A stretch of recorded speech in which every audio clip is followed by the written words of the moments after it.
ઈસુ પર મુકદમો ચલાવવામાં આવે થાય।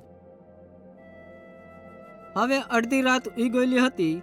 સિપાહીઓ ઈસુવા પ્રમુખ યાજકને ઘર લઈ ગયા, જેથી ત્યાં પ્રશ્નો પૂછી શકે। પિત્તર આગેથી ત્યાં પીછો કરી રહેલો હતો। ત્યારે ઈસુવા ઘરની અંદર લઈ ગયા। પિત્તર બહાર બહીને આગેથી તાપે થતો। ઘરની અંદર યહૂદી યાજકો ઈસુ પર મુકદમો ચાલવી રહેલા હતા। ત્યાં ઘણા જૂઠા સાક્ષીઓ લઈને આમના, જ્યાં ઈસુ વિરુદ્ધ જૂઠી સાક્ષી ઓળખી, ત્યાં સાક્ષી એક દૂસરાથી મેળે થતી નહીં। તેથી યહૂદી યાજકો ઈસુવા દોષિત સાબિત કરી શકના નહીં। ઈસુએ કાંઈ આખ્યા નહીં।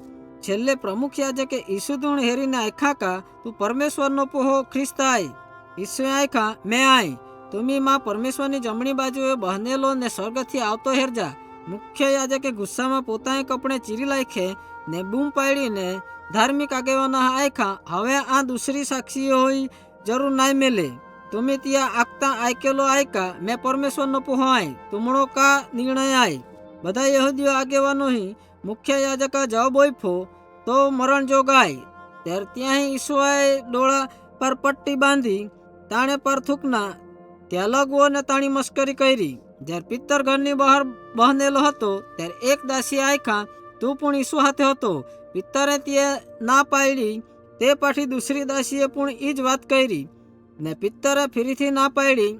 છેલ્લે લોકો આખ્યા, આમું જાણું તાવ કા તું ઈસુ હાથે હતો, કજે કા તુમી બેવ ગાલીલથી આય। ત્યારે પિત્તર સાપ ઓફું ને સમ ખાવ લાગનો કા, મેં તે માણુવા ઓળખે નાય તાય। તરત કુકડો બોલનો ને ઈસુએ ફીરીને પિત્તર ધૂણ હેરા। પિત્તર ત્યાંથી આગે નાહી ગયો ને બહુ રડનો। તે સમયે ઈસુ મરણ દંડને લાયક કરવાયનો, તો તાણા ધરાવનાર યહૂદાએ હેરા તો બહુ જ દુખ્યુંનો ને તેણે જઈને આત્મહત્યા કરી।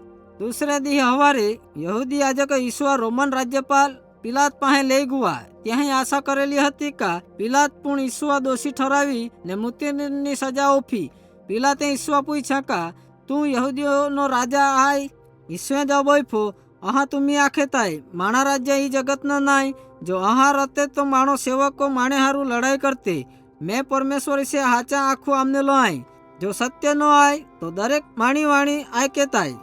પિલાતે આખ્યા, હાચા કા આય? ઈસુ હાથે વાત કર્યા પાછી પિલાતે ટોળા પાસે ગયો ને આખ્યા, માં યા માણુમાં કોઈ પણ દોષ માલુમ પડનો નહીં। પણ યહૂદી યાજકોને ટોળાએ બૂમ પાડીને આખ્યા, ત્યાં વધસ્તંભે જોડો।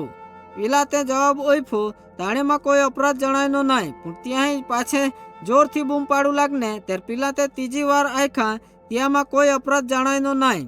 પિલાત બી ગુઓ કા ટોળા દગો કરી શકે તાય, તેથી તો પોતાના શિષ્યો દ્વારા ઈસુઆ વધસ્તંભે જડું હારું સહેમતુંનો। રોમન સૈનિકો ઈસુઆ કોરડા લગવા ને શાહી જભ્ભોને કાંટાનો મુગટ પોવાડ્યો। ત્યારે ત્યાં તાણી મસ્કરી કરી કા હેરા યહૂદીનો રાજા।